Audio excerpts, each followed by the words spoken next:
వినిపించట్లేదు ఆంటీ, కొంచెం load prayer చేయండి.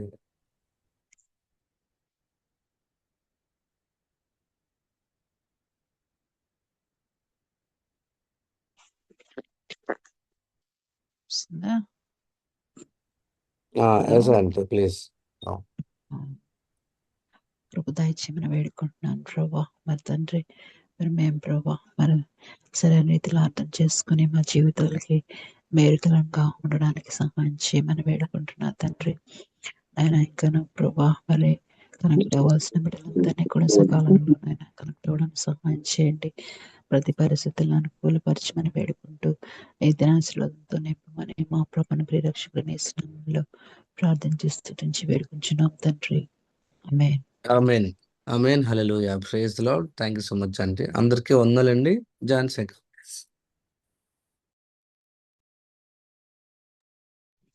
గుడ్ మార్నింగ్ అండి అందరికీ. మరి ఈరోజు మన మధ్యలో వాక్యం అందించడానికి పాస్టర్ శామ్యుల్ డి హడ్సన్ గారు దేవుని యొక్క ఆత్మ చేత ప్రేరేపింపబడి సిద్ధంగా ఉన్నారు. వారిని పరిచయం చేయటం గౌరవంగా భావిస్తున్నాను.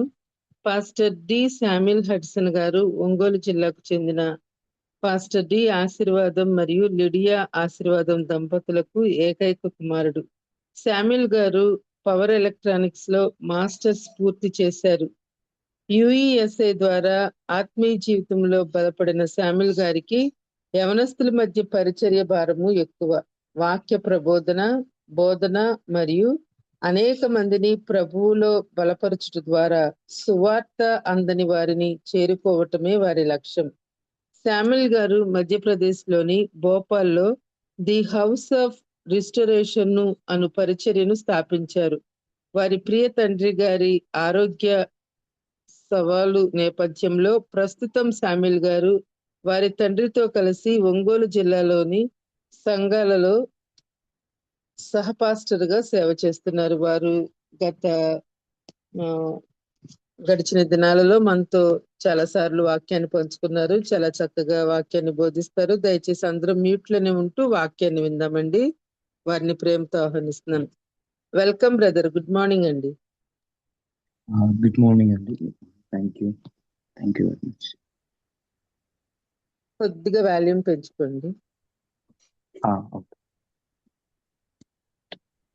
థ్యాంక్ యూ అండి. ప్రభు నామమున అందరికీ వందనాలు. దేవుడు నాకు మళ్ళీ ఈ అవకాశం ఇచ్చినందుకు దేవునికి థ్యాంక్స్ తెలియజేస్తున్నాను. ఆహ్వానించిన బాబీ రత్నాకర్ అన్న టీంకి థ్యాంక్స్ తెలియజేస్తున్నాను. వాక్యంలోకి వెళ్దాం. యోనా గ్రంథము 1వ అధ్యాయము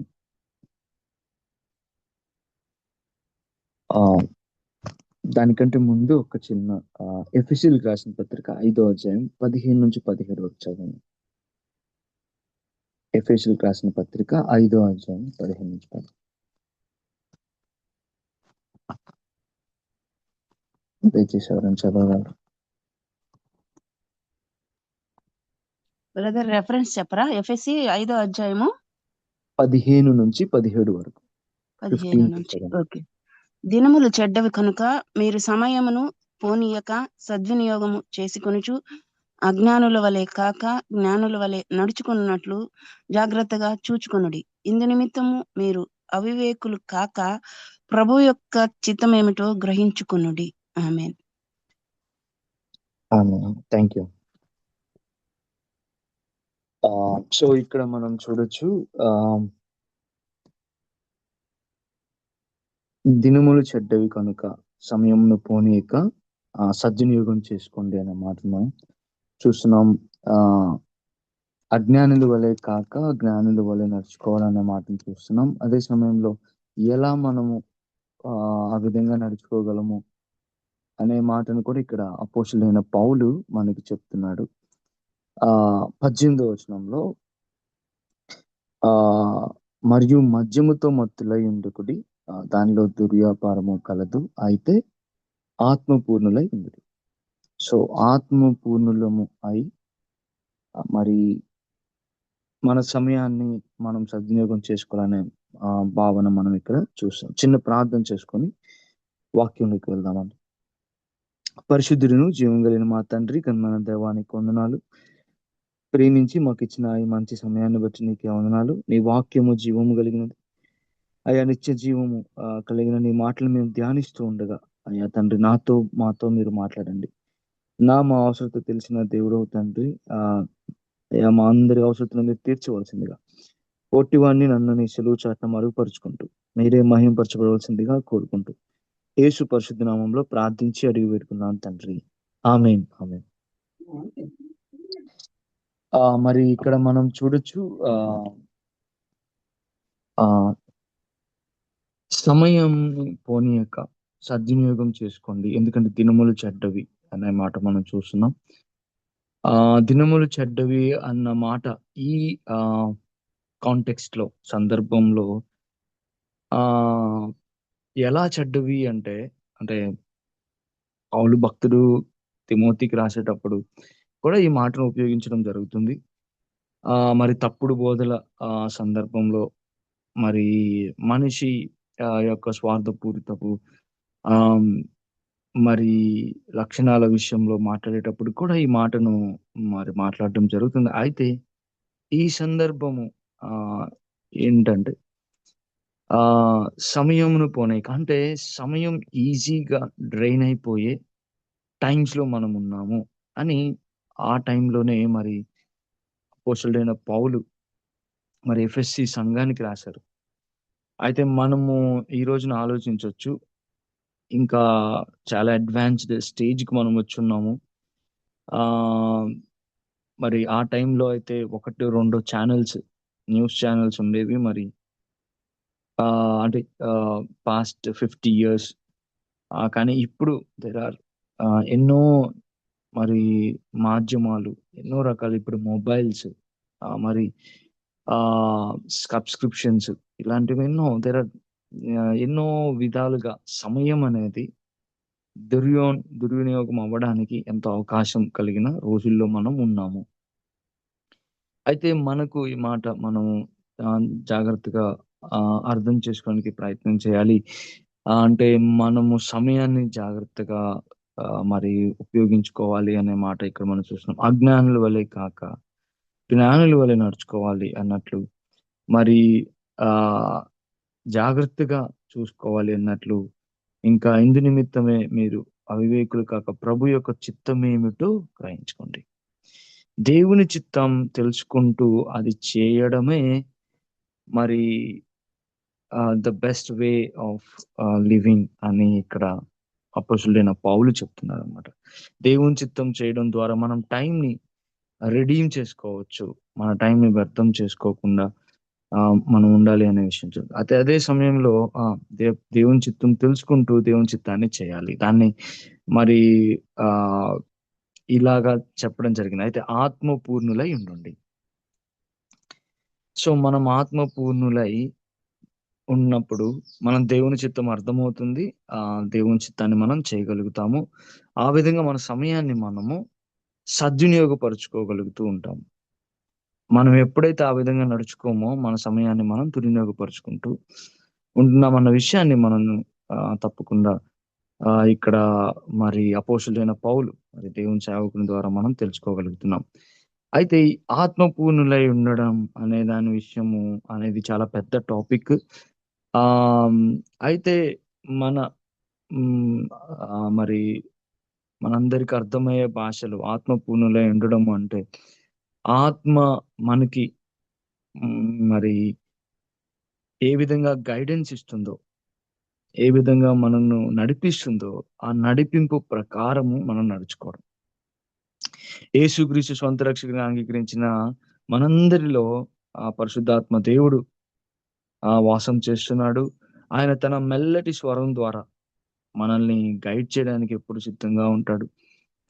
కొన్ని చేయకూడని చేస్తున్నప్పుడు తన మెల్లటి స్వరం ద్వారా ఇది వద్దు అని మనల్ని గద్దిస్తూ, మనల్ని చక్కదిద్దుతూ, మరి మనము కృంగిపోయినప్పుడు మనల్ని ఆదరిస్తూ పరిశుద్ధాత్మ దేవుడు మన హృదయంలో పనిచేస్తుంటాడు. ముఖ్యంగా వాక్యాన్ని చదివేటప్పుడు ఆ వాక్యం మనకు అర్థమయ్యేటట్లు అయ్యా మరి మనము చేస్తున్న పొరపాట్ల విషయంలో మరి మనకు కన్విక్షన్ కలిగేటట్లు మరి పరిశుద్ధాత్మ దేవుడు చేస్తాడన్న విషయాలు ఇవన్నీ మనందరికీ బాగా తెలుసు. అయితే చిన్న సందర్భం మీ దృష్టికి తీసుకొని వచ్చి ఆత్మానుసారంగా మరి దేవుని గైడెన్స్ ప్రకారం మనం ఎలా బ్రతకాలి, దానివల్ల మరి మనకి కలిగే లాభాలు, మరి దేవుని ఆజ్ఞ పాటించకపోవడం ద్వారా, ఆయన స్వరముని పాటించకపోవడం ద్వారా మనము జీవితంలో మన జీవితంలో జరిగిన నష్టాల గురించి కొంత చూడడానికి మనం ప్రయత్నం చేద్దాం. యోనా గ్రంథం మొదటి అధ్యాయంలో కొన్ని వచనాల్ని దయచేసి చదవండి. యోనా గ్రంథము మొదటి అధ్యాయం మొదటి 6 వచనాలు దయచేసి ఎవరైనా చదవండి. యోనా గ్రంథము మొదటి అధ్యాయం 1 నుంచి 6 వచనాలు దయచేసి ఎవరైనా.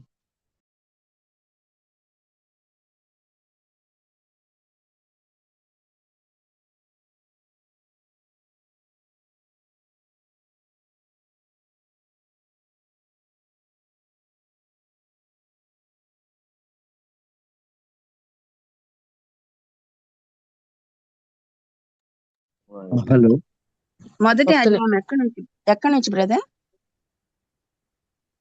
మొదటి వచనం నుంచి 6వ వచనం వరకు. యెహోవాకు అమిత్తయి కుమారుడైన యోనాకు ప్రత్యక్షమై ఇలాగ సెలవిచ్చెను. నీనివే పట్టణస్థుల దోషము నా దృష్టికి ఘోరమాయను కనుక నీవు లేచి నీనివే మహాపట్టణమునకు పోయి దానికి దుర్గతి కలుగునని ప్రకటింపుము. అయితే యెహోవా సన్నిధిలో నుండి తర్షీషు పట్టణమునకు పారిపోవాలనని యోనా యొప్పేకి పోయి తర్షీషునకు పోవు ఒక ఓడను చూచి ప్రయాణమునకు కేవు ఇచ్చి యెహోవా సన్నిధిలో నిలువక ఓడవారితో కూడి తర్షీషునకు పోవుటకు ఓడ ఎక్కెను. అయితే యెహోవా సముద్రం మీద పెద్ద గాలి పుట్టింపగా సముద్రమందు గొప్ప తుఫాను రేగి ఓడ బద్దలైపోవు గతి వచ్చెను. కాబట్టి నావికులు భయపడి ప్రతివాడును తన దేవతను ప్రార్థించి ఓడ చులకన చేయుటకై అందులోని సరుకులను సముద్రంలో పారవేసిరి. అప్పటికి యోనా ఓడ దిగువ భాగమునకు పోయి పండుకొని గాఢ నిద్ర పోయి ఉండెను. అప్పుడు ఓడ నాయకుడు అతని యొద్దకు వచ్చి, పోయి నిద్రపోతా నీకేమి వచ్చినది? లేచి నీ దేవుని ప్రార్థించుము, మనము చావకుండా ఆ దేవుడు మన యందు కనికరించునేమో అనెను. Amen. Okay, amen. Thank you అండి. మరి ఇక్కడ చూస్తే యోనా భక్తుడు, దేవుని సేవకుడు.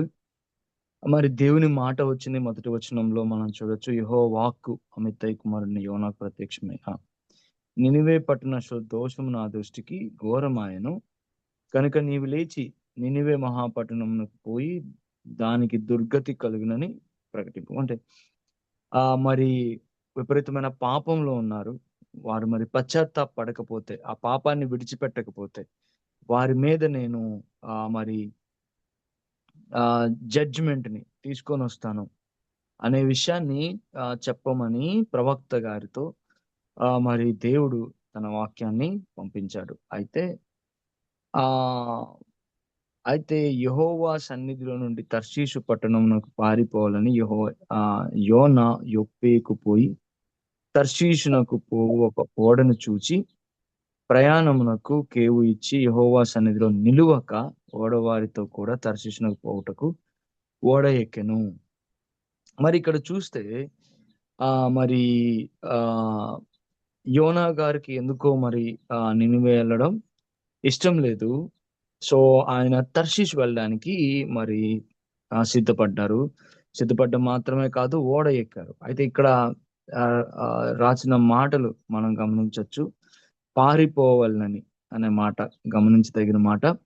యెహోవా సన్నిధిలో నిలువక అనే మాట కూడా గమనించదగిన మాట. అంటే దేవుని మాటను మనం ఎప్పుడైతే వినమో దేవుని సన్నిధిలో మనం నిలిచినట్లు కాదు. దేవుని మాట ఎప్పుడైతే మనం వినమో దేవుని సన్నిధిలో మనం నిలిచినట్లు కాదు అనే విషయాన్ని మనం ఇక్కడ ద్వారా చూడొచ్చు. మరి ఆయన యెహోవా సన్నిధిలో నిలువక అనే మాట యొక్క అర్థము ఆయన దేవుడు చెప్పిన మాట వినకుండా పారిపోతున్నారన్న భావనను తీసుకొని వస్తాను. మరి ఇక్కడ చూస్తే యొప్పేకు మరి వెళ్ళారు. అక్కడ తర్షీషుకు ఓడ తీసుకున్నారు. చిన్న క్యాలిక్యులేషన్ ఇక్కడ చూస్తే మనము మరి ఏ నినివేకి దేవుడు వెళ్ళమన్నాడో అది కేవలం 900 కిలోమీటర్ల ప్రయాణము, అంటే డిస్టెన్స్ అన్నమాట, దూరం. అయితే ఏ తర్షీషుకు మరి యోనా గారు వెళ్దాం అనుకున్నారో అది 4000 కిలోమీటర్ల దరిదాపు దూరం అన్నమాట. సో 900 కిలోమీటర్ల దూరానికి వెళ్ళమంటే, ఆ పట్టణానికి వెళ్ళి వాక్యం చెప్పమంటే, మరి యోనా గారు 4000 కిలోమీటర్ల దూరం ఉన్న ఆ ప్రదేశానికి వెళ్ళడానికి మరి ఓడ ఎక్కారు తర్షీష్కి. అయితే ఆ ఓడ దొరికింది వారికి. ఆయన ఎక్కారు, మరి ముందుకు వెళ్ళారు. ఆ ఇక్కడ చిన్న అర్థం మనము చూస్తే, ఆ దేవుని చిత్తము యోనా భక్తుడు ఇక్కడ చేయడం లేదు. దేవుని చిత్తం చేయడం లేదు, దేవునికి వ్యతిరేకం చేస్తాం. దేవుని చిత్తం ఏంటి? ఆ నినివే పట్టణానికి దేవుని వాక్యాన్ని ఇవ్వడం. అయితే ఆయన తర్షీష్కు వెళ్తున్నారు, అయినా కానీ ఆయనకు ఓడ దొరికింది, ఆపర్చునిటీస్ దొరికినాయి, అవకాశాలు దొరికినాయి. కొంతమంది అవకాశాలనే దేవుని చిత్తంగా మనం పరిగణిస్తాం. అయితే మనం అది చాలా బిగినర్ లెవెల్లో మనం ఉన్న విషయం అని మనం అర్థం చేసుకోవాలి. అవకాశాలు దేవుని చిత్తానికి అన్ని సార్లు మరి ఆ చిహ్నాలు కాదు, దేవుని చిత్తానికి అది పారామీటర్ కాదు అనే విషయాన్ని మనం ఎందుకంటే ఇక్కడ దేవుని చిత్తం ఆయన చేయడం లేదు, కానీ ఆయనకు అవకాశం దొరికింది. ఓడ దొరికింది తర్షీషు వెళ్ళడానికి, దేవుని చిత్తానికి వ్యతిరేకంగా చేయడానికి ఆయనకి దొరికిన విషయం మనం ఇక్కడ చూడొచ్చు అనమాట. అయితే ఎంతో కాలము ఆయన అక్కడ మరి ప్రశాంతంగా ఉండలేకపోయాడు. దేవుడు మరి 4వ వచనంలో మనం చూస్తే పెద్ద గాలి రావడం, గొప్ప తుఫాను రావడం, ఓడ బద్దలైపోయేటట్లు పరిస్థితులు రావడం, నావికులందరూ భయపడి మరి సరుకులను సముద్రంలో పారేశారంటండి. ఓకే, సరుకులను సముద్రంలో పారవేశారంటే చాలా ఎమర్జెన్సీ సిచ్యువేషన్, అంత స్మాల్ సిచ్యువేషన్ కాదు, భయంకరమైన గాలి, తుఫాను. ఓకే, సో మరి అక్కడ జరిగింది. అప్పుడు యోన ఓడ దిగువ బావున పోయి పండుకొని గాఢ నిద్ర. మరి ఆ ఓడలో ఉన్న వాళ్ళందరూ చాలా భయపడిపోతూ వణికిపోతూ మరి ఉన్న పరిస్థితులు. అయితే మన యోనా గారు, మరి ప్రవక్త అయిన యోనా గారు మరి నిద్రపోతున్నట్లుగా అక్కడ మనకి కనిపిస్తుంది. ఇక్కడ చిన్న భావన, అంటే తన తోటి వారు ఎంతో బాధలో కష్టంలో ఉంటే, అంటే వారి పరిస్థితి కూడా తెలియకుండా యోనా గారు ఉన్నారు అనే విషయం మనం ఇక్కడ కొంచెం ఆలోచించాల్సిన విషయం. దీనికి కొంచెం మనం ఆత్మీయంగా చూడగలిగితే, కొన్నిసార్లు మనము ఆత్మీయమైన నిద్రలో ఉంటే, ఆత్మీయమైన నిద్ర అంటే మనము మంచిగానే ఉంటాం, తిరుగుతానే ఉంటాం, కానీ ఆత్మలో మనకి ఆ మెలకువ, ఆత్మలో మనకి ఆ విఘ్నత, మరి అది మనము కోల్పోయినప్పుడు మన చుట్టుపక్కల ఉన్న వాళ్ళ పరిస్థితిని మనం తెలుసుకోలేము.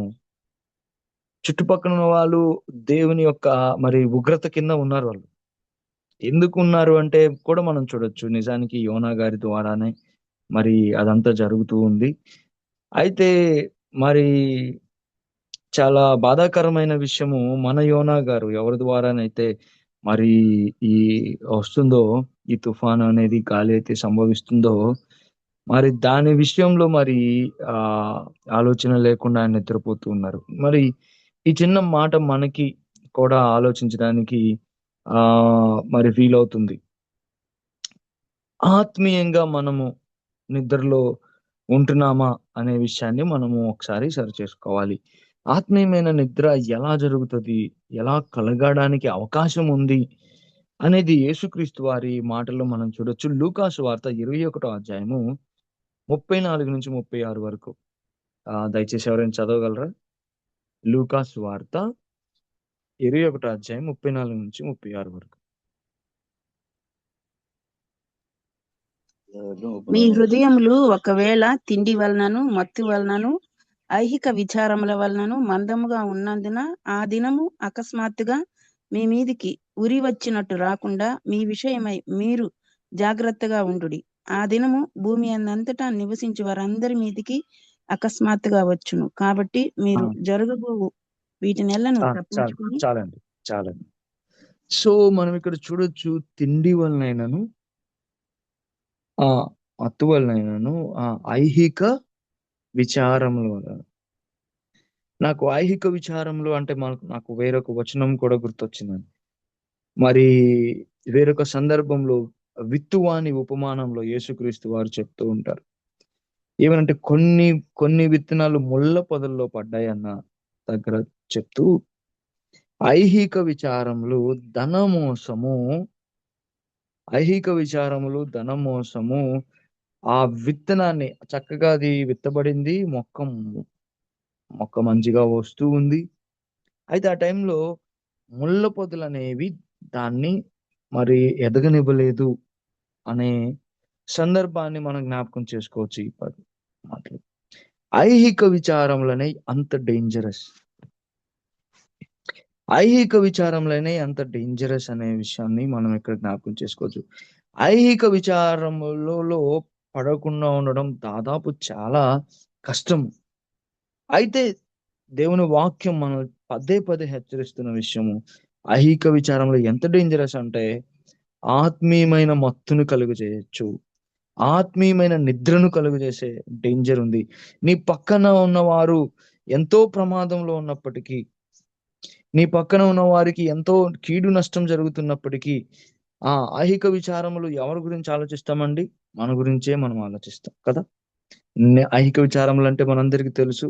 ఏమి తిందునా, ఏమి త్రాగుదునా, ఏమి ధరించుకుందునా, ఎలాగా మరి మన గురించి మన ఆలోచన, మా భవిష్యత్తు ఎలాగా, ఇవి ఎలాగా, మన అనారోగ్యం ఎలాగా కదా.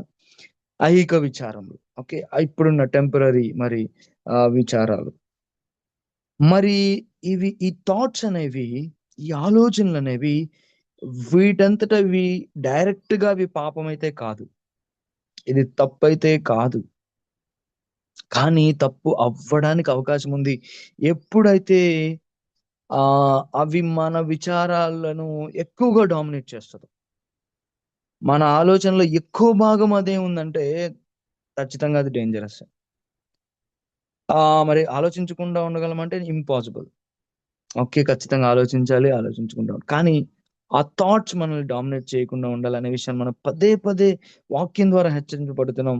మనం ఈ విషయాన్ని జాగ్రత్తగా గమనించుకోవాలి. ఎందుకంటే మనము దేవుని బిడ్డలముగా ఉన్నప్పటికీ మనందరము ఈ విషయంలో మరి తప్పిపోవడానికి ఎంతో అవకాశం ఉంది అనే విషయాన్ని మనము గ్రహించుకోవాలి. అయితే ఇవి ఆత్మీయమైన మత్తును కలుగ చేస్తుంది అన్న వార్నింగ్ సాక్షాత్ యేసుక్రీస్తు వారే మనకి చెప్పడం అనేది గమనించదగిన విషయము. అయితే ఇక్కడ యోనా గారైతే మరి ఫిజికల్ నిద్రలో ఉన్నారు. తన చుట్టూరు ప్రజలందరూ ఎంతో ప్రాణాపాయ స్థితిలో ఉన్నారు, కానీ దాన్ని గ్రహించక ఉన్నారు. ఏమండి, సువార్త లేని వారు మన చుట్టూరు ఉన్నారు. వారు ఎలాంటి స్థితిలో ఉన్నట్టు? సువార్త లేని వారు మన చుట్టూరు ఉన్నారు. వారు ఎలాంటి స్థితిలో ఉన్నట్టు? వారు దేవుని ఉగ్రత కింద ఉన్నారు. మరి యోహాను సువార్త 3వ అధ్యాయంలో మనం చాలా క్లియర్ గా చూడొచ్చు. నమ్ముకున్న వారు దేవుని ఉగ్రత నుంచి ఏ విధంగా అయితే తప్పించబడ్డారో, నమ్మని వారి మీద దేవుని ఉగ్రత ఉంది, నమ్మని వారి మీద దేవుని తీర్పు ఉంది అని చాలా స్పష్టంగా యోహాను సువార్తలో మనకి చాలా క్లియర్. రోమిలికి రాసిన పత్రిక 8:1 మనం చూడొచ్చు. రోమిలికి రాసిన పత్రిక 5:9 మనం చూడొచ్చు. ఏ విధంగా మనం శత్రువులమై ఉన్నాము. యేసుక్రీస్తులో లేకపోతే మన స్టేట్, మనం దేవునికి శత్రువులుగా ఉన్న పరిస్థితి మంది. మరి ఆ పరిస్థితిలో దేవుని ఉగ్రత కింద మనం ఉన్న పరిస్థితులు, నా చుట్టుప్రక్కల ఉన్నవారు ఎంతో మంది ఆ దేవుని ఉగ్రత కింద ఉన్నారు. మనము ఆ అవగాహన కలిగి ఉన్నామా? మనము ఆ అవగాహన కలిగి ఉన్నామా అని మనం పరీక్షించుకోవాలి. అయ్యో, వీళ్ళు దేవుని ఉగ్రత కింద ఉన్నారు, వీరు దేవునిలోకి రాకపోతే దేవుని ఉగ్రత వీరి మీద రాబోయే దినం వస్తుంది, జడ్జిమెంట్ డే రాబోతుంది. మరి ఆయన మరి సంఘాన్ని తీసుకొని వెళ్ళే దినం రాబోతుంది. మరి ఇలాంటి పరిస్థితుల్లో వీళ్ళు ఉన్నారు, సువార్త లేకపోతే నా చుట్టుపక్కల ఉన్న వారి పరిస్థితి ఇది అన్న ఆలోచన మనం కలిగి ఉన్నామా లేదా అనేది మనము పరీక్షించుకోవాలి. ఇక్కడైతే యోనా గారు మరి ఆ అసలు నాకు సంబంధం లేదన్నట్లు తన పనిలో తాను ఉన్నాడు. మరి నాకు సంబంధం లేదు, మీకు ఏమైతే ఏమైంది అన్నట్లు ఆయన ప్రశాంతంగా నిద్రపోతున్నారు. మరి ఆయనకి తెలియకున్నది. మరి ఇక్కడ ఇంకా కొంచెము బాధాకరమైన విషయం ఏంటంటే 6వ వచనంలో మనం చూస్తే, అప్పుడు ఓడ నాయకుడు అతని యొద్దకు వచ్చి ఓయి నిద్రపోతా ఓయి నిద్రపోతా నీకేమి వచ్చినది, లేచి నీ దేవుణ్ణి ప్రార్థించుము. మరి ఇంగ్లీష్ లో ఇంకా చక్కటి మాట ఉంది ఇక్కడ కంటే. ఆ ఏమని ఉందంటే, how can you sleep, how can you sleep అంటే మీరు ఎలా నిద్రపోతున్నారండి, మీరు ఎలా నిద్రపోతున్నారు, మీరు ఎలా నిద్ర హౌ కెన్ యూ స్లీప్. ఇంత మేము ప్రాణాపాయ స్థితిలో ఉండి మేము ఇంకా ఓడలో సరుకులన్నీ పడేసి ఉంటే మీరు మాత్రం మంచిగా నిద్రలో ఉన్నారే, ఎలా అండి, ఎలా నిద్రపోతున్నారండి మీరు? How can you be so merciless, ఆలోచన లేకుండా ఉన్నారే అన్నట్లు. మరి దేవుని ప్రవక్త అండి, మరి ఎంతో మందికి దేవుని ఉగ్రత గురించి వార్నింగ్ చేయాల్సిన పెద్ద వ్యక్తి. దేవుని ప్రవక్త అంటే అంత చిన్న వ్యక్తి కాదండి, ఆ చాలా పెద్ద వ్యక్తి, మరి దేవుని ద్వారా ఎన్నుకోబడిన వ్యక్తి. మరి కానీ బాధాకరమైన విషయము, ఒక అన్యుడు, మరి ఒక ఓడ నాయకుడు, మరి దేవుని భయం లేని వారు, మరి తనొచ్చి మరి దేవుని ప్రవక్తకు మరి చెప్పవలసిన పరిస్థితి. మీరు ఎలా నిద్రపోతున్నారండి? ఎందుకు ఇలా జరిగిందంటే దేవుని దగ్గర నుంచి పారిపోతున్నాడండి, దేవుని దగ్గర నుంచి పారిపోతున్నాడు, దేవుని సన్నిధిలో నుంచి పారిపోతున్నాడు, దేవుడు ఇచ్చిన అసైన్మెంట్ నుంచి పారిపోతున్నాడండి, పారిపోతున్నాడు. అయితే ఇంకా బాధాకరమైన విషయము 7వ వచనంలో, ఓడవారు ఎవరిని బట్టి ఇంత కీడు సంభవించిందని మనం చీట్లు వేతుమని ఒకరితో ఒకరు చెప్పుకొని చీట్లు వేసినప్పుడు ఆ యోనా మీదకి వచ్చిందండి. మరి నాకైతే అనిపించింది 12వ వచనం వరకు ఆగకుండా 12వ వచనంలో నన్ను బట్టియే గొప్ప తుఫాను మీ మీదకి వచ్చిన నాకు తెలిసి ఉన్నది అనే మాట యోనా గారు చెప్పడం సంతోషకరం.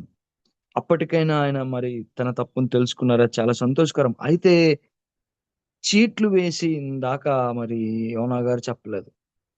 ఓకే, ముందుగానే కొంచెం గ్రహించుకొని మరి చెప్పుంటే బాగుండేది. అయితే పర్లేదు. మరి మరి 12వ వచనంలో మనం చూస్తే, ఏంటయ్యా, ఏంటయ్యా నీ పరిస్థితి, ఎవరు నువ్వు, ఏం చేసి వచ్చావయ్యా, నువ్వు ఎంత ఘోర కార్యం చేసావు, మరి ఇంత పెద్ద తుఫాను వచ్చింది, ఏం చేసావు, ఎవరు నువ్వు అని వారిని అడిగినప్పుడు మరి 12వ వచనంలో మరి నన్ను బట్టి గొప్ప తుఫాను మీ మీదకి వచ్చింది నాకు తెలిసి ఉన్నది, నన్ను ఎత్తి సముద్రంలో పడివేయడి, అప్పుడు సముద్రం మీ మీదకి రాకుండా నిమ్మలించునని అతడు వారితో చెప్పాను. మరి 12వ వచనంలో యోనా గారికి అర్థమైంది పరిస్థితి. యోనా గారు బాధపడ్డారు, అరే నా వల్ల వీళ్ళందరూ బాధపడుతున్నారు, అందుకని నన్ను మరి ఎత్తి సముద్రంలో వేయండి అని యోనా గారు వారితో చెప్పారు. ఆ కొంత సమయం వాళ్ళు మరి వేయడానికి ఇష్టపడలేదు. ఆ కానీ దేవుని చిత్తానికి వ్యతిరేకంగా చేయలేని పరిస్థితి కదా. చూడండి 13వ వచనము. ఆ వారు ఎవరైనా చదవగలరా? 13వ వచనము. వారు ఓడను దరికి తెచ్చుటకు తెడ్లను బహుబలముగా వేసిరి, కాని గాలి తమకు ఎదురై తుఫాను బలము చేత సముద్రము పొంగి ఉండుట వలన వారి ప్రయత్నము వ్యర్థమాయెను. ఇక్కడ కాబట్టి కూడా చిన్న విషయం ఇక్కడ ఏంటంటే, పాపం వీళ్ళు ఓడలో ఉన్న వాళ్ళు చాలా మంచివారండి. వారు యోనా గారు తప్పు చేసినప్పటికీ యోనా గారి మీద మరి ఆ యోనా గారి మీద మరి దేవుని ఉగ్రత వస్తుంది, యోనా గారి వలనే మనకి ఇబ్బంది వచ్చింది అని తెలిసినప్పటికీ ఎంత మంచివారంటే వారు యోనా గారిని ఎక్కడొకక్కడ ఒడ్డు దగ్గర వదిలేసి మరలా ఆ యొప్పే దగ్గర వదిలివేయడమేనో ఎక్కడో వదిలిపెడదాం అన్న ప్రయత్నం వాళ్ళు చేశారు. ఓకే, ఆయన్ని ఎత్తి సముద్రంలో వేయడం వారికి డైరెక్ట్ గా ఇష్టం లేదు. అయితే ఇక్కడ ఆలోచించాల్సిన విషయం, కానీ దేవుని చిత్తం మాత్రం ఏంటి? ఆయన సముద్రంలో పడవేయబడాలి, మరి తిమింగలం వాటి ద్వారా మరి ఆయన అనే ప్లాన్ దేవునికి ఉంది. కాబట్టి మరి వీరు ఎంత తెడ్లు బహుబలముగా వేసిరి, కానీ గాలి తమకు ఎదురై తుఫాను బలము చేత సముద్రం పొంగిన వారి ప్రయత్నము వ్యర్థమైంది. సో దేవునికి వ్యతిరేకంగా వేస్తున్నారు. అది యోనా అయినా కానీ, మరి ఇక్కడ ఈ ఓడలోని వ్యక్తులైనా కానీ, దేవుని ప్లాన్ కి వ్యతిరేకంగా ఎప్పుడైతే వెళ్తుందో ఆ రెసిస్టెన్స్ ని వాళ్ళు చూడగలిగారు. వాళ్ళు ఇంకా వెంటనే మరి మరి ఇట్లా కాదు, మరి ఇంకా ఆయన ఖచ్చితంగా ఇంకా మరి నీళ్ళలో పడవేయాల్సిందే అని ఇంకా తప్పక యోనా గారిని మరి నీళ్ళల్లో పడివేయడం మనం చూస్తాం. కాబట్టి 14వ వచనంలో, కాబట్టి వారు యెహోవా నీ చిత్త ప్రకారంగా నీవే దీన్ని చేసితివి, ఈ మనిషిని బట్టి మమ్మల్ని లయం చేయకుందువు గాక, నిర్దోషిని చంపిద్రన్న నేరము మా మీద మోపుకుందువు గాక అని యెహోవాకు మనవి చేసుకుని యోనాను ఎత్తి సముద్రంలో పడవేయగానే సముద్రము పొంగకుండా ఆగెను.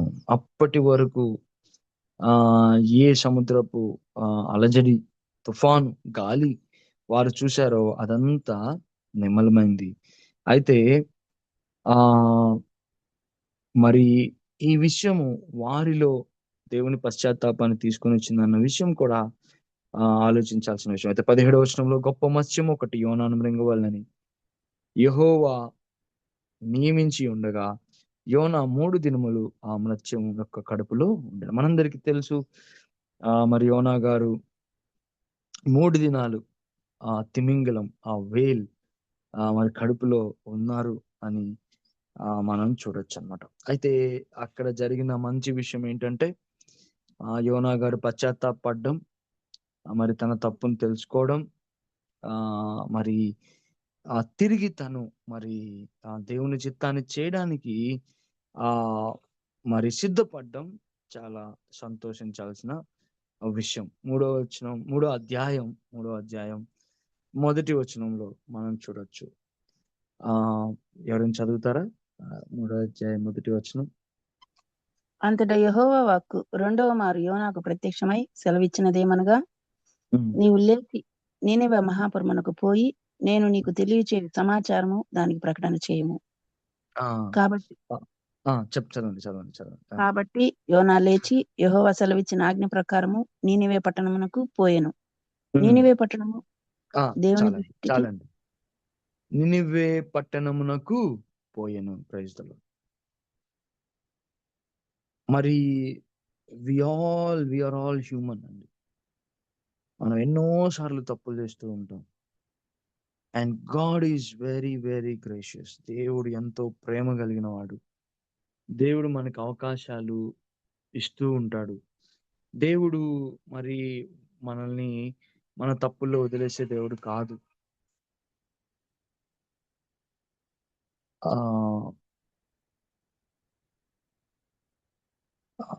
ఒక్క నిమిషం నాకు సమయంలో ఉండండి. ఒక చిన్న అర్జెంట్ కాల్, దయచేసి క్షమించండి. 1 minute.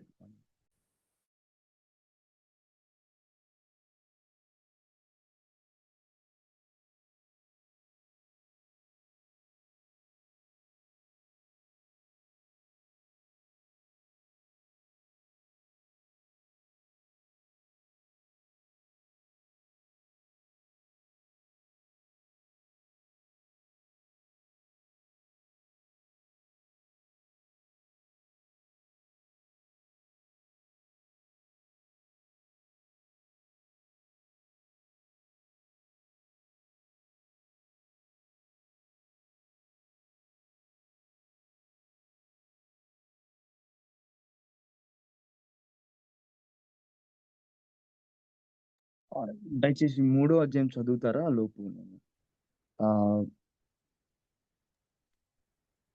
యోనా పట్టణంలో ఒక దిన 3వ యోన అధ్యాయం చదవండి. ఆ పట్టణములో ఒక దిన ప్రయాణమంత దూరము సంచరించుచు ఇక 40 దినములకు నీనివే పట్టణము నాశనమగునని ప్రకటన చేయగా నీనివే పట్టణపు వారు దేవుని యందు విశ్వాసం ఉంచి ఉపవాస దినము చాటించి ఘనులేమి అల్పులేమి అందరును గోనె పట్ట కట్టుకొనిరి.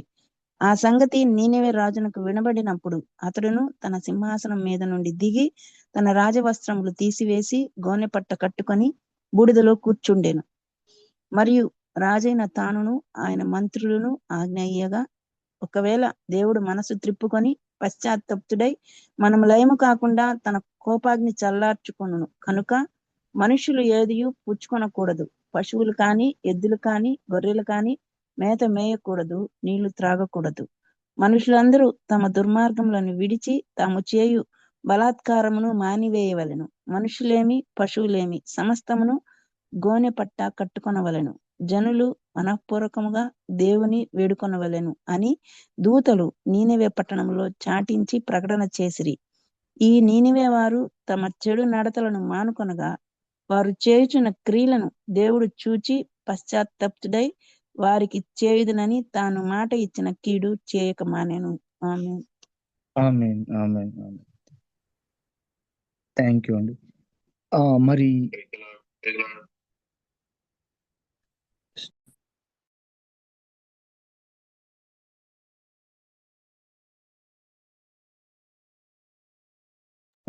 దేవుని మరి యోనా గారు ఎప్పుడైతే దేవుడిచ్చిన అవకాశాన్ని వినియోగించుకున్నారు.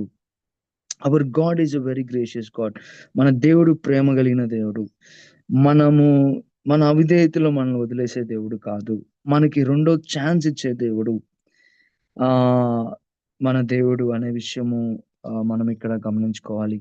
యోనా గారికి దేవుడు ఛాన్స్ ఇచ్చాడు. యోనా గారు దాన్ని ఉపయోగించుకున్నారు. అంతకు ముందు ఆయన నినివేకి వెళ్ళడానికి ఇష్టపడలేదు. అయితే 3 దినాలు తను మరి ఎప్పుడైతే చేప కడుపులో, తిమింగలం కడుపులో ఉండి తన తప్పును తను తెలుసుకున్నారు. అయ్యా మరి పశ్చాత్తాపుడై మరి రెండో మారు దేవుని మాట తన దగ్గరికి వచ్చింది అనే అవకాశాన్ని ఆయన వినియోగించుకొని మరి ఆ నినివే పట్టణానికి వాక్యం చెప్పినప్పుడు చాలా ఆశ్చర్య రీతిగా దేవుని భయము లేని ఆ నినివే పట్టణం, విపరీతమైన పాపంలో ఉన్న ఆ నినివే పట్టణస్తులు అందరూ గోనె పట్టు కట్టుకొని ఒక ఒక సిటీ రివైవల్ అన్నట్లుగా కొన్ని దినాల 3 దినాల మరి ప్రసంగంలో అందరూ మరి రాజుగారు మొదలుకొని మిగతా లీడర్స్ వరకు అందరూ గోనె పట్టు కట్టుకొని పశ్చాత్తాపడిన విషయం నిజంగా ఇట్స్ రియల్లీ వండర్ఫుల్. చాలా అద్భుతం, చాలా ఆశ్చర్యం కదా. చాలాసార్లు మనము కొంతమంది విషయంలో అనుకోవచ్చు, ఈ వ్యక్తి అసలు మారడు, ఈ వ్యక్తి చాలా పాపంలో బానిస అయిన వ్యక్తి, దేవునికి దూరంగా అవుతాయి, ఈ వ్యక్తి చాలా విగ్రహారాధనలో ఉన్న వ్యక్తి. ఓకే, ఈ వ్యక్తులు లేకపోతే ఒక విలేజ్ కావచ్చు, ఒక ప్రాంతం కావచ్చు, మనకున్న పరిమిత జ్ఞానాన్ని బట్టి మనం అనుకోవచ్చు, నేను ఒకవేళ వీరికి వాక్యం చెప్పినా కానీ వ్యర్థమే. మరి కొన్నిసార్లు దేవుడు, పరిశుద్ధాత్మ దేవుడు మనం గైడ్ చేసినా కానీ మనకున్న అవగాహనను బట్టి అయ్యో అమ్మో వీళ్ళు మారరు, వీళ్ళు చేయరనే అనుకున్న పరిస్థితులు మనలో ఉండొచ్చు. కానీ వీడు ఉన్నాం, మనకు తెలియదండి. నినివే పట్టణము అన్యజనుల పట్టణము. నినివే పట్టణం నిజానికి ఇజ్రాయేలీల పట్టణం కాదు. దే ఆర్ ఆల్ జెంటైల్స్, వీరందరూ అన్యులే. కానీ మరి అద్భుతం ఏంటంటే యోనా గారు మరి వచ్చి చెప్పినప్పుడు వాళ్ళందరూ విన్నారు. దీని చిన్న బ్యాక్ డ్రాప్ నేను చదివితే అండి, నినివే పట్టణస్తులంట ఒక దేవతను పూజిస్తారంట. ఆ దేవత షేప్, ఆ షేప్ ఎలా ఉంటదంటే పాము ముఖం ఉంటదన్నమాట. మనిషే గాని పాము ముఖం అన్నమాట. సో వాళ్ళు నమ్మే దేవత పాము ముఖంలో ఉండే దేవత అన్నమాట. అంటే హిస్టారియన్స్ కొంతమంది ఏమంటారంటే, వీళ్ళలో కొంతమంది ఎవరైనా ఈయన చేప కడుపులో నుంచి బహుశా రావడం చూసినట్లున్నారు. ఆ ఇంకా కొన్ని చూస్తే ఆ అందుకని అరే సాక్షాత్తు దేవుని దగ్గర నుంచి వాళ్ళ దేవుడి ద్వారా వాళ్ళు ఎలా చూసారంటే దాన్ని, ఆ చేపని వాళ్ళు దేవుడు దేవతగా భావిస్తారంట. ఓకే. ఆ చేప కడుపులో అయితే ఎప్పుడైతే ఈయన వచ్చాడో, ఆ వర్తమానాన్ని ఈయన తెలియచేశారో, బహుశా కొంతమంది చూసి ఉండొచ్చు. ఆ వర్తమానం తెలియచేసి ఉండొచ్చు. అందుకని బహుశా మరి యోనా గారి మాటను చూసుకున్నారేమో అని చూడొచ్చనమాట. ఎందుకంటే మన హిస్టరీలో చూస్తే నినివే పట్టణస్థులు యోనస్ అనే ఒక మరి ఔనస్ అనే ఒక దేవుడిని లేకపోతే దేవతని వాళ్ళు పూజిస్తారంట. తన ముఖము చేప రూపంలో ఉంటుందన్నమాట. నేను చూశాను. అయితే మొత్తానికి కారణాలు ఏదైనా కావచ్చు. కారణం ఏదైనా కావచ్చు. దేవుని తన సార్వభౌమాధికారంలో కారణాలు ఏదైనా కావచ్చు. అయితే అద్భుతమైన విషయం ఏమంటే వారు మారుమనసు పొందారు. మరి అద్భుతమైన విషయం ఏంటంటే యోనా గారు సరిదిద్దుకున్నారు. యోనా గారు ఎంతో మందికి ఆశీర్వాదకరణం అయ్యారు. చూడండి, నినివే పట్టణస్థులు ఎంతమంది అంటండి? నినివే పట్టణస్థులు ఎంతమంది అంటండి? 4వ అధ్యాయం 11వ వచనంలో మనం చూడొచ్చు. ఎంతమంది అంటండి వారు? అయితే 120,000 కంటే ఎక్కువై 120,000 కంటే ఎక్కువై అంటే 125,000 అంటే 1,20,000 మంది పైచిలుకు. 1,20,000 పైచిలుకు జనాంగము కలిగిన నినివే పట్టణము. వీరందరూ మారుమనసు పొందారండి. వీరందరూ దేవుని దగ్గరికి వచ్చారండి. ఒక్క వ్యక్తి ప్రసంగం, బహుశా 3-4 రోజుల ప్రసంగం అద్భుతాలు చేయగలడు దేవుడు. దేవుడు ఆశ్చర్యకరాలు చేయగలడు. నిజంగా 1,20,000 మంది రక్షింపబడాలంటే నిజంగా ఎంత టైం పడుతుందండి? కొంతమంది జీవిత కాలంలో 10 మంది రక్షించబడతారు. అంటే పరిస్థితులను బట్టి. కొన్నిసార్లు మన దేవుడు అవును జీవిత కాలంలో ఒక వ్యక్తే రక్షించబడొచ్చు. కానీ కొన్నిసార్లు దేవుడు అద్భుతాలు చేయొచ్చు. 3 రోజుల్లోనే ఊరు రక్షించబడొచ్చు. మరి నార్త్ ఈస్ట్ సైడ్ మరి చాలా ట్రైబల్ ప్లేసెస్‌లో ఇలాంటి ట్రాన్స్‌ఫర్మేషనల్ స్టోరీస్ మనం వింటూ ఉంటాం కదా! వాళ్ళలో ఒక్క మరి అద్భుతం జరిగితే నా వాయిస్ రావట్లేదండి.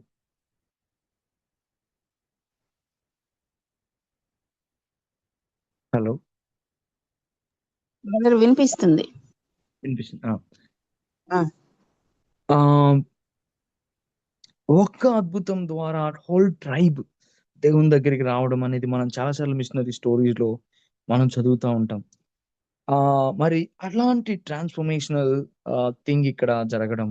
అయితే అద్భుతమైన విషయము ఆహ్, ఏంటంటే మనం చూస్తే వీళ్ళు ఎక్కడి నుంచి తప్పించబడ్డారు అంటే ఇక్కడ ఒక చక్కటి మాట మనము లాస్ట్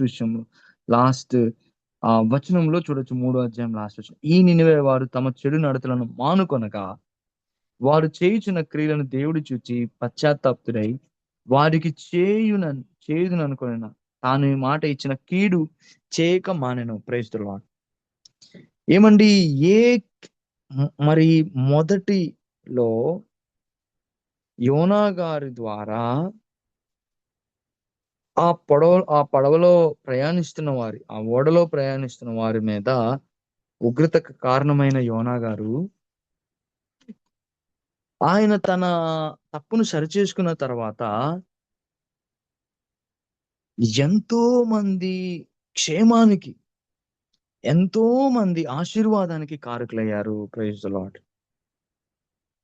అంతకుముందు ఏ యోనా అయితే దేవుని ఉగ్రత, ఆ గొప్ప తుఫాను, పెద్ద గాలి, ఆ ఓడ ఖాళీ చేయబడ్డం, అందరూ భయపడ్డం, ప్రాణాపాయ స్థితి కారణమైన యోనా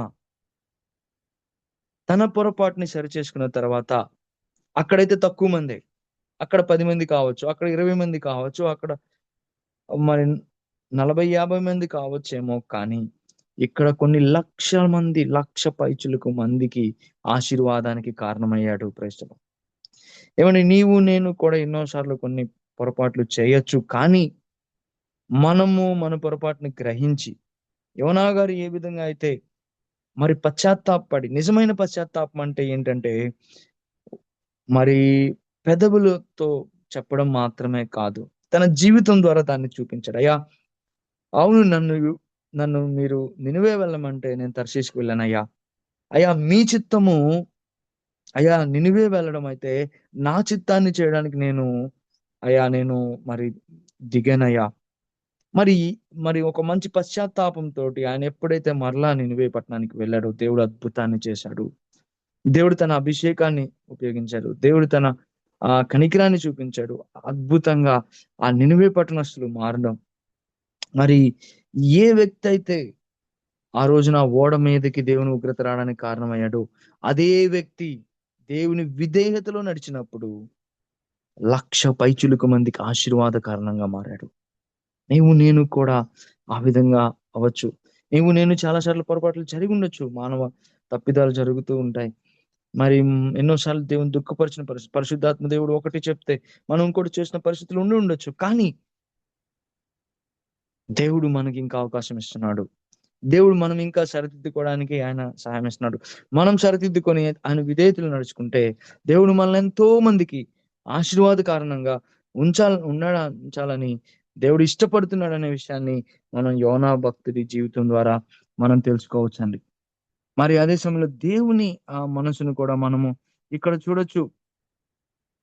ఏ దేవుడైతే మరి 1వ అధ్యాయంలో 2వ వచనంలో నినివే పట్టణస్థుల దోషము నా దృష్టికి ఘోరమాయను గనుక నీవు వెళ్ళి వారికి వార్నింగ్ ఇవ్వు. ఇక్కడ దేవుని మనసు మనం చూడొచ్చండి. దేవుని మనసు చూడండి. దేవుడు డైరెక్ట్ గా వాళ్ళ మీదకి వాళ్ళ పాపానికి శిక్షణ పంపించచ్చు కదా. దేవుడు డైరెక్ట్ గా వారి పాపానికి తగిన మరి పర్యవసానాలు వారి మీదకి చూపించవచ్చు కదా. చూడండి దేవుని ప్రేమ. ఒక వ్యక్తిని పంపించాడు, ఛాన్స్ ఇచ్చాడు. సరే, ఇప్పటికైనా పశ్చాత్తాపడండి. దేవుడు ఒక భక్తుడు వార్నింగ్ ఇవ్వకుండా దేవుడు ఎప్పుడు జడ్జిమెంట్ ని పాస్ చేయడు.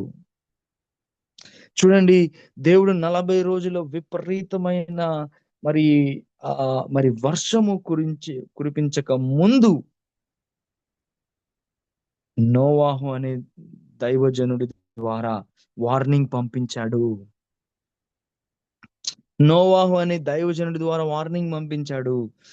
అయ్యో, మీరు దేవునికి వ్యతిరేకంగా బ్రతుకుతున్నారు.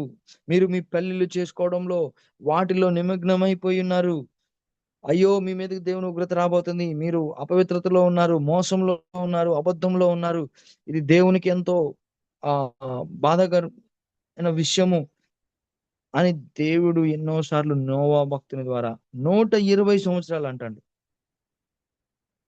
వార్నింగ్ ఇచ్చాడు. అయినా కానీ మరి అక్కడ వారు ఆ వార్నింగ్ ని తీసుకోలేదు. ఇంకా పైగా మరి ఆ దైవజన్ని వెక్కిరించారు, ఎగతాళి చేశారు. దేవుని ఉగ్రత ఏంటి, నీళ్లు రావడం ఏంటి, నువ్వు ఓడగట్టడం ఏంటి అని వ్యతిరేకించారు, వెక్కిరించారు. దైవజనుణ్ణి వార్నింగ్ ని తీసుకోలేదండి.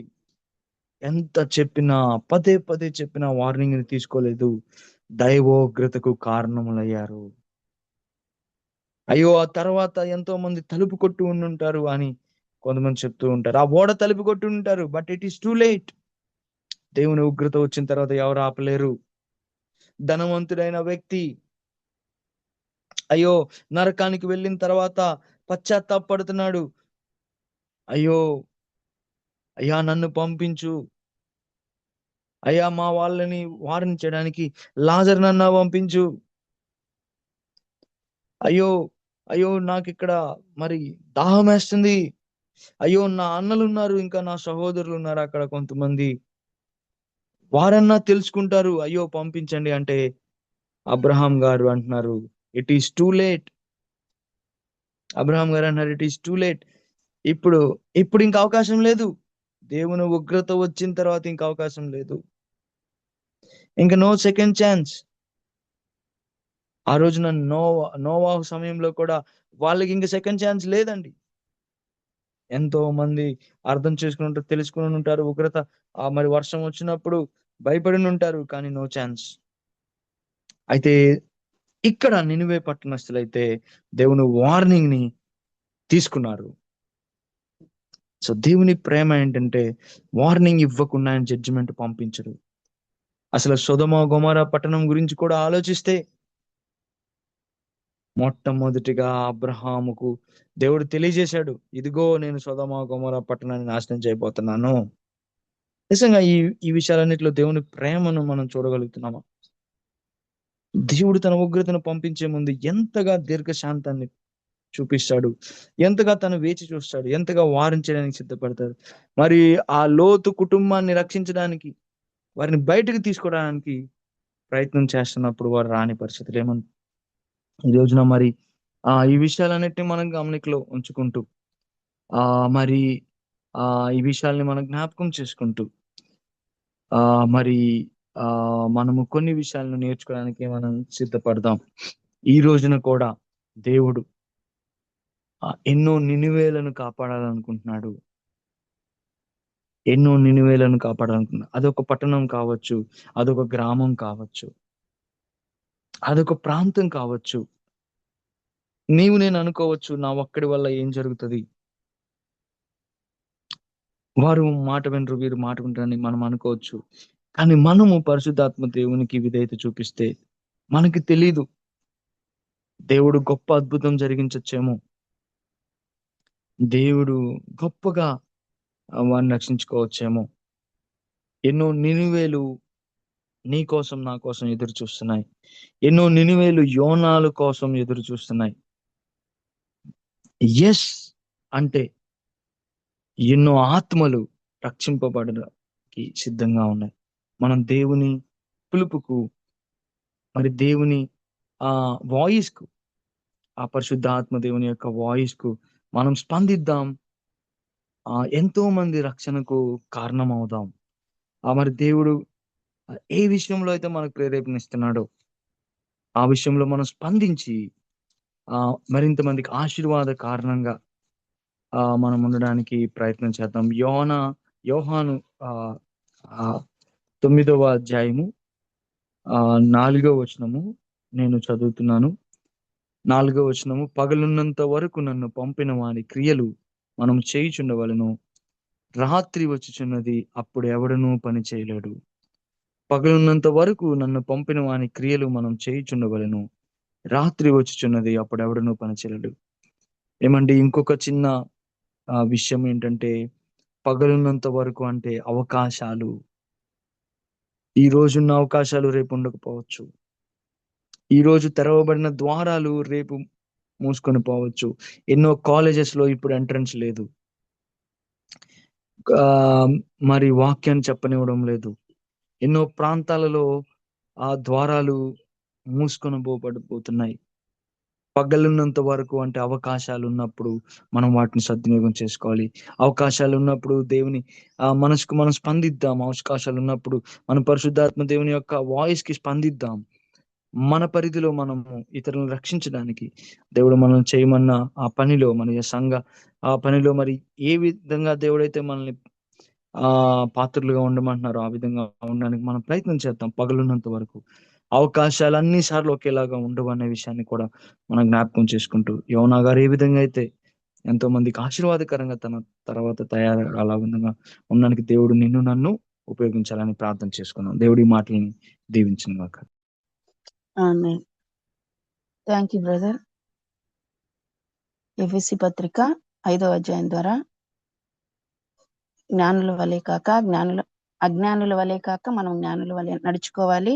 అవివేకులం కాక ప్రభు చిత్తం గ్రహించుకోవాలి. మత్తులో ఎండకుండా ఆత్మపూర్ణులై ఉండాలి. అలాగే యోనా గ్రంథం ద్వారా అన్ని అవకాశాలు అన్ని సమయాల్లో దేవుని చిత్తానికి చిహ్నాలు కాదు. మనం ఆత్మీయ నిద్రలో విఘ్నత లేకుండా ఉంటాము. ఐహిక విచారాలు ఆత్మీయ నిద్రకు కారణమవుతాయి.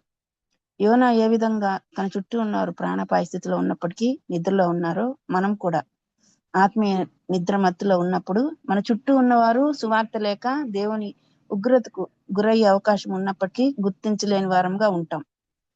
దేవుడు ప్రతి ఒక్కరికి రెండో అవకాశం ఇచ్చేవాడై ఉన్నాడు. యోనా అవిధేయత మొదటి అవకాశం ఇచ్చినప్పటికీ ఓడవారి ఉగ్రతకు కారణమైంది. అదే రెండో అవకాశాన్ని వినియోగించుకొని దేవునికి విధేయత చూపించి 120,000 కంటే ఎక్కువైన వారు రక్షించబడేదానికి కారణమయ్యాడు.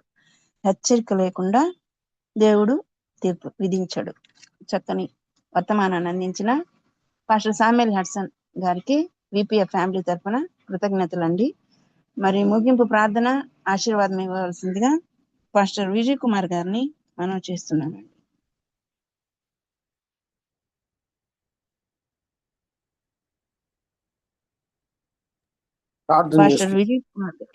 ప్రార్థన చేసుకున్నామండి. అత్యంత కృపా కనికరం కలిగిన పరలోకమందున మా తండ్రి, మీ ఘనమైన శ్రేష్టమైన బలమైన నామానికి వందనాలు. ఆయా ఉదయకాలంలో మీ పాఠశాలలో ఇలాగ చేరుకొని మరి తండ్రి ఆత్మ సంబంధమైన ఆధ్యాత్మికంగా అనేక విషయాలను బట్టి మీరు మాతో మాట్లాడిన విధానాన్ని బట్టి మీకు వందనాలు. మరి తండ్రి అయ్యగారు చెప్పినట్లుగా మరి తండ్రి మీరు పరీక్ష పెట్టనిదే తండ్రి ఫలితాలను ఇవ్వాలని ఆశపడేవారు కాదు. తెలియచేసి హెచ్చరించి నడిపించి ఆశీర్వదించి అన్ని దయచేసి నేను ఒక మాట చెప్తుంటున్నది, ఉత్తినే నేను మిమ్మల్ని ప్రేమించమని చెప్పలేదు, మీకు కావలసిన వాటిని సమస్తం నేను ఇస్తున్నానని తెలియజేస్తున్నావు. 139వ దావీదు కీర్తనలో మీరు పిండముగా ఉన్నప్పుడే నా కన్నులు మిమ్మల్ని చూసి ఉన్నాయి. అక్కడి నుంచి మీ ప్రేమ ప్రారంభం. ఎదుగుదల విషయంలో, ఆదరణ విషయంలో, పోషించే విషయంలో, కాపాడే విషయంలో. కనుక తండ్రి మారు మనసు అనేటువంటి విషయంలో మరి తండ్రి ఎలాంటి దుష్టుడైనా నశించుట నాకు ఇష్టం లేదు, వాడు నా వైపు తిరిగితే రక్షించడానికి సిద్ధహస్తముగా ఉన్నటువంటి మీ యొక్క కృపను చక్కగా నినివే పట్టణస్థుల ద్వారా అనేకుల యొక్క వారు తిరిగి మార్పు నొందిన విధి విధానం ద్వారా మరి మీరు తెలియజేసి ఉంటున్నారు. ఎవరైతే మారు మనసు మార్చుకోలేదో మరి సొదొమ గొమొర్రా పట్టణం ఎలాగైతే తన్ని వారు హెచ్చరించినప్పటికీ కూడా వారు మరి మితిమీరి మారు మనసు లేని వారిగా ఉండే శిక్షకు లోనై ఉంటున్నారు. అయ్యా మీరు ఎంత గొప్ప దేవుడు అంటే మా ఎదుట తండ్రి అన్నీ పెట్టి ఉన్నారు, ఎన్నుకోవాల్సింది నీవే అని తెలియజేస్తున్నారు. మరి ఎవరైతే మరి మిమ్మల్ని ఎన్నుకున్నారో వారు నిజంగానే తండ్రి మీరు జీవించినట్లు జీవించేవారుగా ఉంటున్నారు. కనుక మంచి మనస్సు మాకు దయచేయండి. మరి అయ్యగారిని ఆశీర్వదించండి, పరిచయాన్ని ఆశీర్వదించండి, మంచి ఉత్తరాలు మంచి ఉపదేశాన్ని మాకు అనుగ్రహించారు. నైనా ఈ ఉదయం ఎంతో మాకు ప్రసన్నంగా ఉంటున్నది. మరి తండ్రి తెలిసి ఎరిగి నేను చెడిపోతుని, యేసు నీ గాయం రేపితిని అనే పాటలో మొదటి శరణంలో తండ్రి అక్కడ ఎంత చక్కగా మరి దాసులుగా నీ వైపు చూసినట్లయితే ఎంతవారు నేను మీరు ఆ హక్కును చేర్చుకునేవారు తండ్రి. మీ ప్రేమ తండ్రి ఎవరిని త్రోసిపుచ్చేది కాదు. మరి తండ్రి మీరు నేను ఆత్మలను స్వాధీనం చేసుకోవడానికి, ఆత్మలను ఫలభరితం చేయడానికి, మరి తండ్రి సమృద్ధిని ఇవ్వడానికి నేను వచ్చానని ఎన్నో విషయాలు మరి లేఖన భాగాల్లో మీరు మాకు ఆదరణ మాటలు తండ్రి, ఒక తల్లి తండ్రి దేశ నాయకులు ఎవరు ఇవ్వలేనటువంటి అలాంటి ఒక ఆదరణమైనటువంటి మాటలు ఇచ్చినైనా మేము నేను మీ వైపు చూసినట్లయితే మరి జీవిస్తాము, బ్రతుకుతాము, ఉనికి కలిగి ఉంటాము, చలిస్తామని అనేక పర్యాయాలు అనేక విధాలుగా మాకు తెలియజేశారు. మీకు స్తోత్రాలు చెల్లిస్తుంటున్నాం. మరి తండ్రి ఇచ్చినటువంటి యొక్క వాక్యం అయ్యగారిని దీవించి ఆశీర్వదించండి, పరిచయాన్ని ఆశీర్వదించండి. తను ఇంకా అనేక సందర్భాల్లో ఇలాంటి మాటలు చెప్పడానికి సహాయం దయచేయండి. అవును స్వామి, నోవాహు జల ప్రళయం దినమున మరి తను వాళ్ళ మనసు మార్చుకున్నారు కానీ అవకాశం లేకుండా పోయింది. అలాంటి అవకాశం లేనటువంటి మారు మనసు పనికిరాదు అని ఎంతో చక్కగా వార్నింగ్ హెచ్చరించి ఉంటున్నారు తండ్రి. మీ మాటలు నాయన స్పష్టమైనవి, అవి తండ్రి పుటం వేయబడి ఉన్నవి. మరి తండ్రి లోకము లోకాశలు పరిస్థితులు గతిస్తాయేమో కానీ మీ మాటలందు జీవము, మీ మాటలందు సత్యము, మీ మాటలు హెచ్చరిక ఎన్నడూ కూడా మరి తండ్రి అది ఉత్తది కాదు అని తెలుసుకొని భయభక్తులు కలిగి మీ వైపు చూసిందైనా మా పరిస్థితులను సరిచేసుకొని వెలుగులో నిలబడడానికి, సత్యంలో కొనసాగడానికి, కృపలో ఫలించడానికి మా ఆత్మలకు భద్రతను అనుగ్రహించి మనం వేడుకుంటున్నాం. మరి తండ్రి ఉదయకాలమున ప్రార్థన సమయంలో చేరి వచ్చి అనేకుల కొరకు అనేక సమస్యల కొరకు ప్రార్థన చేస్తున్న ప్రార్థన వీరులను వీళ్ళని ఆశీర్వదించి దీవించండి. వారి యొక్క మాటల వలన మా జీవితాల్లో ఎన్నో మేలు జరుగుతున్నాయి. అయ్యా తండ్రి వారిని ఆశీర్వదించండి. అదేలాగా తండ్రి ఇలాంటి చక్కని మరి తండ్రి అవకాశాలు మాకు ఇవ్వడానికి పెద్దలు ఆలోచించి ఉదయమే మరి తండ్రి మరి కార్యక్రమాలు చేస్తున్నటువంటి మరి తండ్రి అవకాశాలు కల్పిస్తున్నటువంటి పెద్దలను దీవించండి. మరి తండ్రి అమ్మగారి రూపా మేడం గారి ఆరోగ్య విషయంలో సహాయం దయచేసి పరిపూర్ణ స్వస్థతకు నడిపించండి. అదేలాగనే తండ్రి మరి ఆమె ద్వారా మాకు ఎంతో మరి తండ్రి ఈ ప్రాంతంలో ఎన్నో కుటుంబాలకు ఆదరణ కలుగుతూ ఉంటున్నది. అలాగే తండ్రి ఇక్కడ జూమ్ మీటింగ్ లో ఉన్నటువంటి పెద్దలు చాలా మంది ఉన్నారు తండ్రి. ప్రతి వారిని కనికరించే వాళ్ళు, ఆదరించే వాళ్ళు, కృప చూపేవాళ్ళు అయ్యా తండ్రికి సహాయం దయచేయండి. మరి జేమ్స్ అయ్య గారిని జ్ఞాపం చేసుకుంటున్నాం. ఎన్నో దినాల నుంచి ఆయన స్వరం వినలేకపోతున్నాం. మరి తండ్రి అలాగే ఇంకా ఎంతో మంది ఉన్నారు తండ్రి, పెద్దలు తండ్రి. మాకు గడిచినటువంటి సంవత్సరాల కాలంలో ఎంతో ఉన్నతమైనటువంటి మాటలు మాకు తెలియజేసిన ఆయన మా ఆధ్యాత్మిక జీవితంలో సమస్యలు, పరిస్థితులు ఎన్నున్నా మరి తొలగిపోకుండా నిలబడేటువంటి కృపనిచ్చిన మాటలు ఎన్నో మాటలు ఉన్నాయి. మరి తండ్రి వాటన్నిటిని బట్టి వారందరిని బట్టి మరొకసారి జ్ఞాపం చేసుకుంటున్నాను. ఆశీర్వదించండి, కృప చూపండి అయ్యా. అయ్యా తండ్రి మరి సమయంలో మరి ప్రొసైడింగ్ చేసేటువంటి వారిని ప్రతి ఒక్కరిని పేరు పేరున మీ పాదసన్నిధికి తీసుకొని వస్తున్నాను. మరి ఉదయకాలం లేసి మరి తండ్రి చక్కగా అందరినీ పలకరించినైనా చాలానైనా తండ్రి నమ్రతగా తగ్గింపుతో మరి తండ్రి చక్కగా మరి తండ్రి వారు చెప్పేటువంటి ఆ భాష, ఆ మాటే తండ్రి ఇవి నిలబడాలి, వినాలి అనేటువంటి ఒక మంచి సంభాషణ ద్వారా ఎదుర్కొంటున్నటువంటి మరి తండ్రి ప్రొసైడింగ్ చేస్తున్నటువంటి ప్రతి ఒక్కరిని పేరు పేరున ఆశీర్వదించండి. ఏదేమైనా మా అన్న సహవాసాన్ని దీవించండి. ఇలా కొనసాగిపోతుండగా తండ్రి ఇంకా అనేక మంది రావడానికి, అనేక మంది మీ మాటలతో బలపడడానికి సహాయం దయచేయమని, ఇలాంటి మంచి మరి తండ్రి ప్రణాళికలో మమ్మల్ని నుంచి నడిపిస్తున్న దేవా నీకు కోటాను కోట్లు వందన సమర్పణ తెలియజేసుకుంటున్నాం తండ్రి.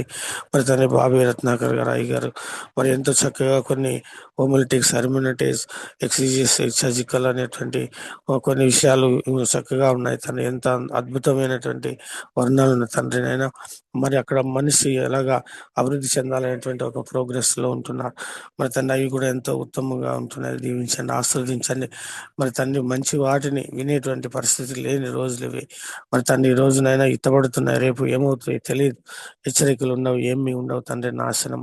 అందుకే తండ్రి సొలొమోన్ అంటున్నాడు, మరి తండ్రి చీకటి కమ్మకం ముందే, ఉగ్రదినం రాకముందే, మరి తండ్రి అన్ని కూడా పరిస్థితులు తారుమారు కాకముందే, మనకు తెలిసిన రోజుల్లో బాల్య దినంలోనే చక్కని మాటలు, చక్కని ఉపదేశాలు, చక్కని సంగతుల్లో గ్రహింపు కలిగి మరి మీ సృష్టికర్తను నేను స్మరణకు తెచ్చుకుంటూ ఆయన అత్తుకొని ఉండమని చెప్తున్నాం. ఎందుకంటే తండ్రి జీవిత చక్రం నిలిచిపోతా ఉంది.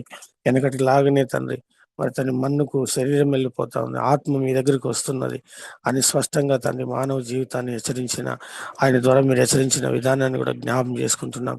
ఏదేమైనా తండ్రి మా పరిస్థితులను చక్కబెట్టుకుంటూ మారు మనస్సు కలిగి తండ్రి దానికి తగిన ఫలాలను అనుభవిస్తూ మాలో ప్రతి ఒక్కరము కూడా మరి 30 60 100 ఫలించడానికి సహాయ సహకారాలు అందించండి.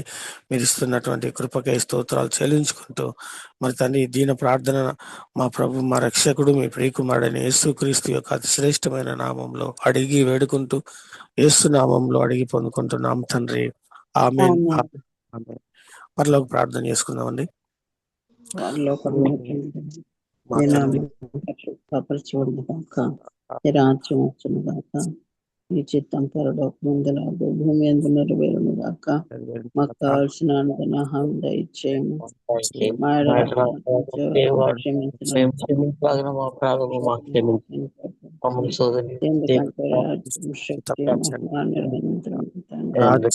రాజ్యం శక్తి అంత్యాసనం తీసుకుందామండి. మన తండ్రి అయిన దేవుని ప్రేమ, ప్రభువైన యేసుక్రీస్తు కృప, పరిశుద్ధాత్మ యొక్క అన్యోన్యత సహవాసం చేరుగా వచ్చిన మనందరి మీదను, ఈరోజు వాక్య ఉపదేశాన్ని అందించిన అయ్యగారి మీదను, అలాగే ప్రొసైడింగ్ చేస్తున్నట్టు ప్రతి కార్యములు సిద్ధాస్తులై కార్యాన్ని ముందు కొనసాగిస్తున్న వారందరి మీద తోడుగా ఉండి ఈ రోజు అంతటిలో ఆయన కృపాక్షేమాలతో మనం వెళ్ళే చోట, నిలబడిన చోట, కూర్చున్న చోట శాంతి సమాధానం ఇచ్చి తృప్తికరంగా మార్చి మన జీవితాలను మరి ఆనందింపచేసి ఆదరించునుగాక. ఆమేన్, ఆమేన్, ఆమేన్, ఆమేన్. Praise lord. అయ్య గారు ముగింపు ప్రార్థన మరియు ఆశీర్వదించిన పాస్టర్ విజయ్ కుమార్ గారికి, వాక్య సందేశాన్ని ఇచ్చిన వర్తమానికులు పాస్టర్ శామ్యూల్ హడ్సన్ గారికి, మరియు కూడి వచ్చిన దేవుని బిడ్డలందరికీ కూడా విపిఎఫ్ ఫ్యామిలీ తరపున కృతజ్ఞతలండి. ప్రభు చిత్తమైతే రేపటి దినాన్ని తిరిగి కలుసుకుందాం. అంతవరకు సెలవు తీసుకుందాం. Praise the lord to all.